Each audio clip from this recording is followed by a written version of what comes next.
So the next topic is, you can say that the partial, now it's partial correlation coefficient. Okay, I'm just writing the general formulas of the partial correlation coefficient which you have to keep in mind. So that is R12.3, that is equals to R12 minus R13 R21 over, that is basically the correlation between these two, and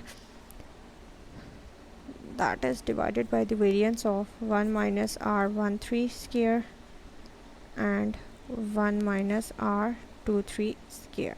So this is the general formula for the partial correlation coefficient R12.3.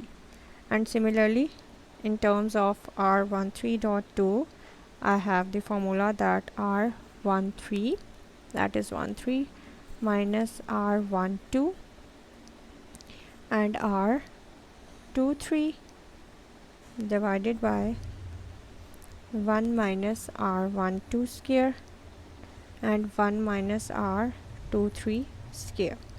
And the further one is R23.1, that is equals to R23 minus R12 R13, that is divided by R1 square and 1 minus R13 square. So these are the general formulas for the partial correlation coefficient which you have to keep in your mind whenever you solve some question. So here I have some example, and the example state that from the following data determine the linear regression equation of x1 on x3 and x2 on x3. So the data given here is x1 like 7, 12, 14, 17 and 20, and x2 that is 4, 7, 8, 9, 12, and x3 that is 1, 2, 4, 5 and 8. ठीक है, अब ये x1 की value x2 की और x3 की है, और आपको क्या कहा जा रहा है कि आपने डिटरमाइन करनी है लीनियर रिग्रेशन इक्वेशन. ठीक है, क्या चीज़? लीनियर रिग्रेशन इक्वेशन किसकी? ऑफ x1 ऑन x3, ठीक है, एंड x2 ऑन x3. ठीक है, ये चीज़ आपने सबसे पहले फाइंड आउट करनी है, और उसके बाद आपने क्या चीज़ फाइंड आउट करनी है? Find the deviation of the observed value of x1 from the regression. ठीक है, मतलब x1.3 की वैल्यू. ठीक है, और सेम आपने x2.3 की वैल्यू जो है वो आपने यहाँ पे निकालनी है. और इसके अलावा जो है आपने डिटरमाइन करना है simple correlation coefficient between two sets of deviations, इसके और इसके दरमियान. ठीक है, तो सबसे पहले हमारे पास क्या चीज़ है? ये तमाम चीज़ें आपने फाइंड आउट करनी है. क्या चीज़? Simple correlation coefficient between x1.3 and x2.3. ठीक है, ये चीज़ें सारी मैंने इस क्वेश्चन में फाइंड आउट करनी है. तो सबसे पहले मैं क्या ले लेती हूँ? Estimated simple regression equation of x1 on x3. सबसे पहले मैं जर्नल जो है इक्वेशन वो ले लेती हूँ. तो वो मेरे पास क्या है? x1 cap that is equals to b1.3 plus b13 x3. ठीक है, ये मेरे पास इक्वेशन है x1 ऑन x3 की, मेरे पास जर्नल इक्वेशन है. ये आपने याद करनी है. ठीक है, ये आपके माइंड में होनी चाहिए. और फर्दर जो है b13 इस केस में, तो उसकी इक्वेशन भी हम लोग पीछे जो है रिज़ल्ट जो है वो फाइंड आउट कर चुके हैं. ठीक है, तो उसकी वैल्यू सिंपली यहाँ पे क्या आ जाएगी? n summation x1 x3 minus summation x1 summation x3. ठीक है, ये तमाम वैल्यूज़ आपको याद रखनी है. ठीक है, summation x3 square minus summation x3 whole square. ठीक है, ये b13 की वैल्यू है, ये यहाँ पे हम लोग यूज़ करेंगे.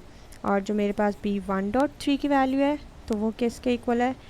x1 बार माइनस b13 x3 बार की. ठीक है, तो ये मेरे पास जर्नल कह लो इक्वेशन है, मेरे पास सिंपल रिग्रेशन इक्वेशन है और x1 और x3 के, ठीक है। और उसके अंदर b13 की मेरे पास ये फॉर्मूला है या ये वैल्यू है, यहाँ से आएगी इस फॉर्मूले के थ्रू मेरे पास b13 की वैल्यू आएगी और b1.3 की वैल्यू मेरे पास इस फार्मूला से आएगी। अब ये बेसिकली बार का क्या मतलब है कि हम इसका मीन कैलकुलेट करेंगे और मीन का फॉर्मूला जो है वो मेरे पास क्या है, summation x1 over n, sorry यहाँ पे कैपिटल ले लेते हैं, ठीक है।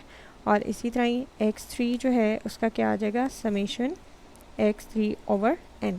तो ये मेरे पास कह लो कि मीन का फॉर्मूला आ गया, यहाँ से मेरे पास ये वैल्यूज़ आ जाएंगी।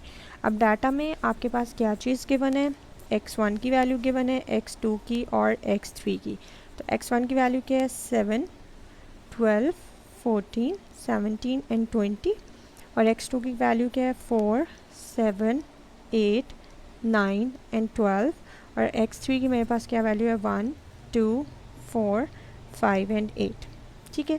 ये तमाम वैल्यूज़ जो हैं वो मेरे पास गिवन है। अब मैंने इन फार्मूलाज को देखना है और यहाँ पे जो है वो कॉलन बनाते जाना है। तो यहाँ पे सबसे पहले क्या है, x1 x3, तो मैं नेक्स्ट कॉलन ले लेती हूँ x1 x3 का, जिसके अंदर x1 को x3 से मैं मल्टीप्लाई कर दूँगी। सो 7 1 ज़ा 7, 12 2 ज़ा 24, 14 into 4 that is 56, 17 into 5 that is 85 and 20 into 8 that is basically 160, ठीक है। आगे फर्दर समेशन x1 तो यहाँ से मेरे पास आ जाएगा, x3 की वैल्यू यहाँ से आ जाएगी, x3 का स्केयर ले लेते हैं, ठीक है। तो वो क्या आ जाएगी, इसका स्केयर। सो 1 का स्केयर 1, 2 का स्केयर 4, 4 का स्केयर 16, 5 का स्केयर 25 और 8 का स्केयर 64। फर्दर जो है फार्मूला में मुझे क्या चीज़ चाहिए आगे, जस्ट यहाँ तक, ठीक है। अब इस केस के अलॉन्ग, ठीक है, मैं इन तमाम वैल्यूज़ को अपने इस फार्मूला के अंदर पुट कर देती हूँ। तो मेरे पास यहाँ से रिज़ल्ट्स आ जाएंगे, प्लस ये जो वैल्यू है अगर इन सबको मैं ऐड करूँ तो वो क्या आ जाएगा, 70, इन सबको ऐड करूँ 40, 20, 332 एंड दैट इज़ 1110, ठीक है। तो ये बेसिकली समेशन x3 स्केयर की वैल्यू है, ठीक है।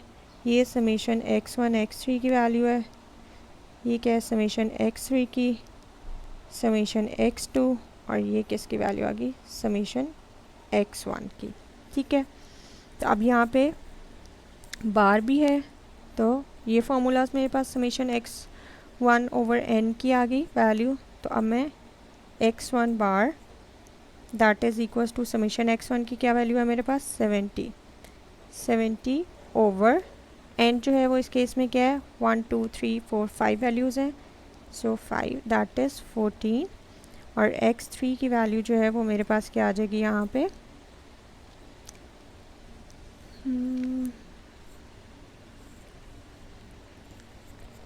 1110 ओवर 5, ठीक है, सॉरी 20 है, sorry 20 over 5, so that is 4। अब इन तमाम वैल्यूज़ को मैंने अपनी इन इक्वेशंस में पुट कर देना है। तो मेरे पास क्या आ जाएगा,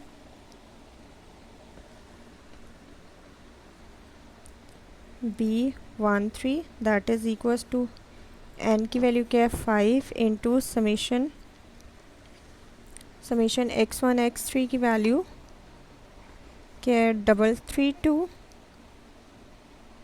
माइनस समेशन x1 की क्या वैल्यू है, 70, ठीक है। और x3 की वैल्यू जो है, समेशन x3 की वैल्यू वो मेरे पास क्या है, 20 ओवर n की वैल्यू 5 और समेशन x1 स्केयर की वैल्यू जो है वो आपके पास 110 आई थी।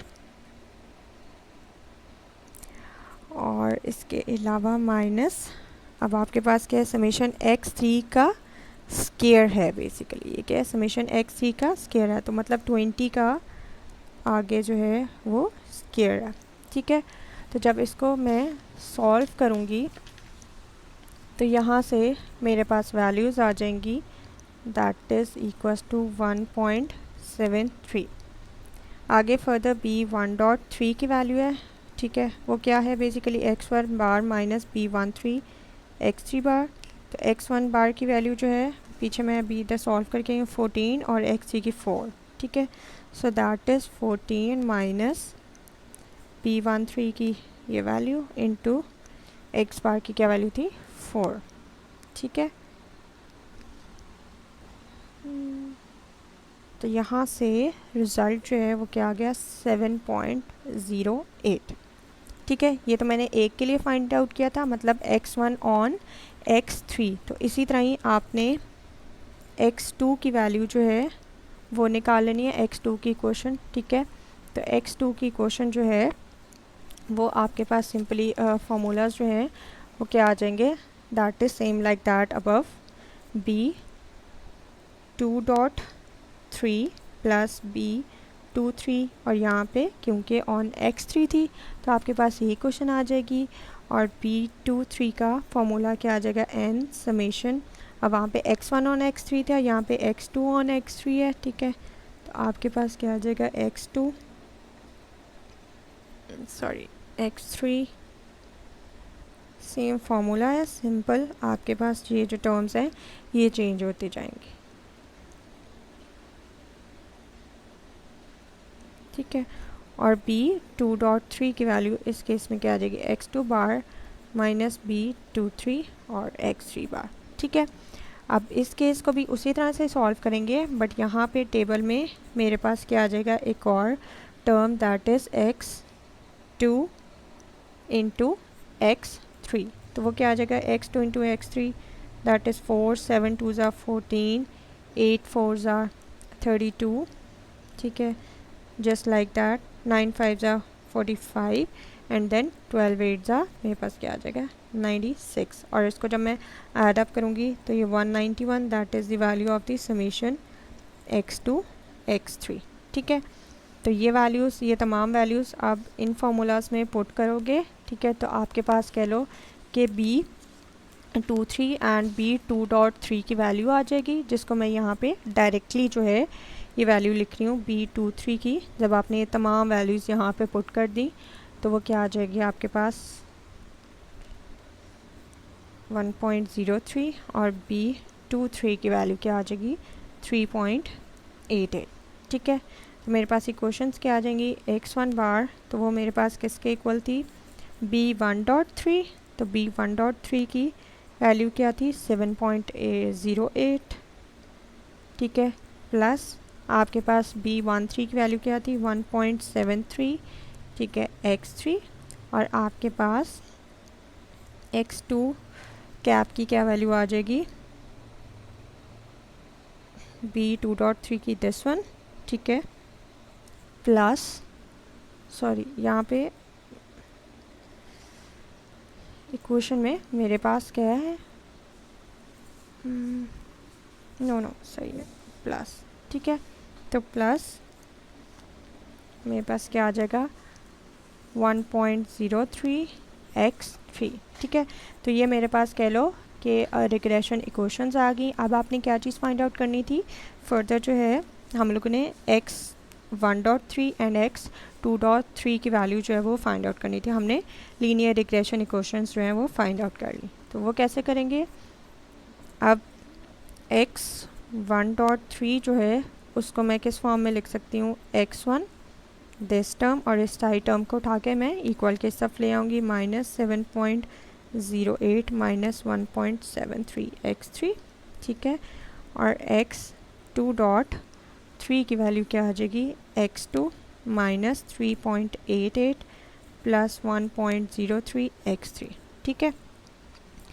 अब इनकी जो है मेरे पास प्रॉपर वैल्यूज़ जो है वो फाइंड आउट, मेरे पास जर्नल ये इक्वेशंस आ गई।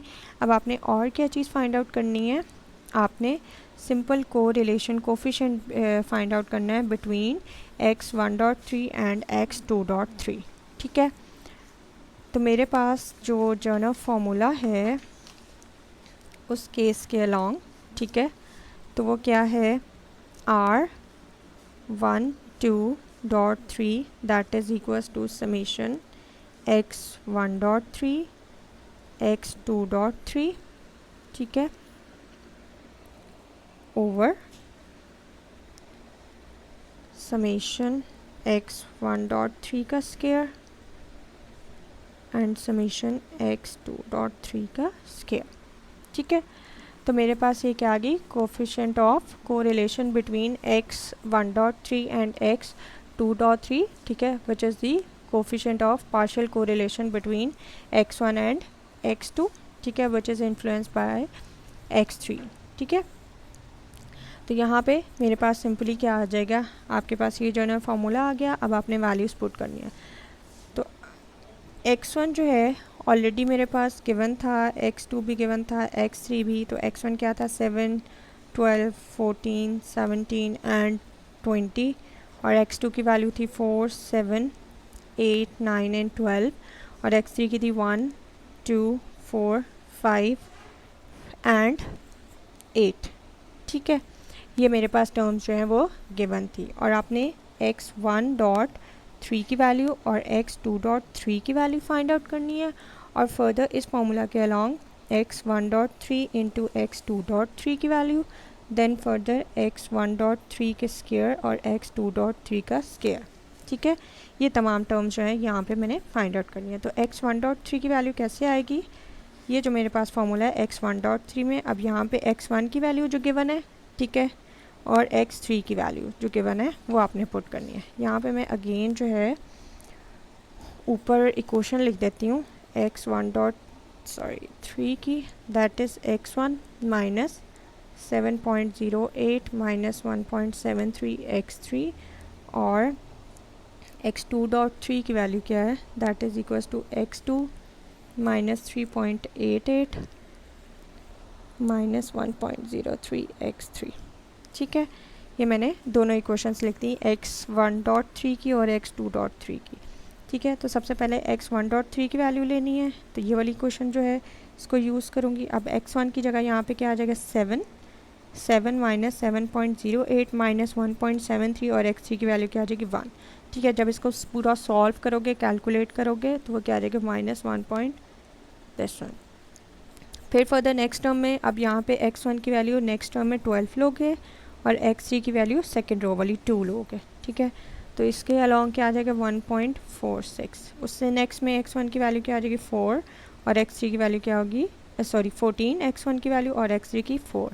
तो यहाँ से क्या आ जाएगा, 12। इसी तरह फर्दर क्या ले लोगे, x1 की वैल्यू 17, और यहाँ पे क्या आ जाएगी 5, और जब इसको सॉल्व करोगे तो क्या आ जाएगी 1.27 एंड फर्दर 0.92। ठीक है, इसी तरह x2 की वैल्यू ले लेनी है। अब उसमें क्या है, x2 में x2 और x3।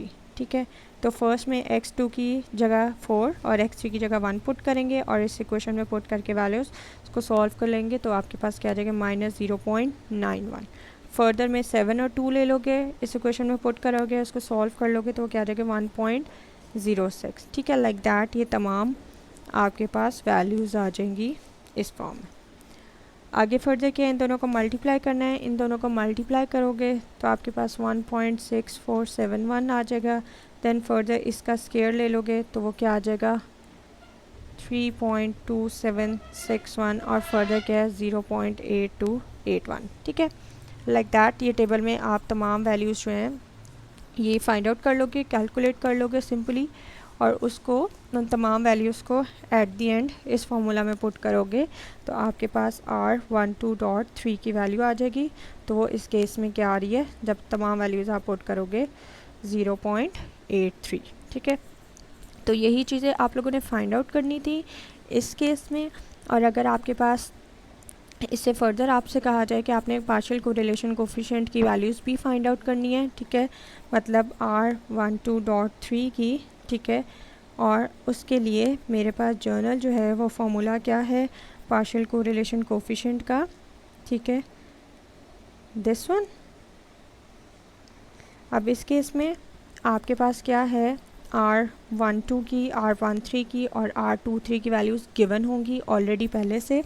आपने उन वैल्यूज़ को सिंपली यहाँ पे पुट करना है, और आपके पास पार्शियल कोरिलेशन कोफिशिएंट की वैल्यूज़ आ जाएगी। तो तीनों केसेस के लिए निकाल लोगे R12.3 के, then further R23.1 and R31.2।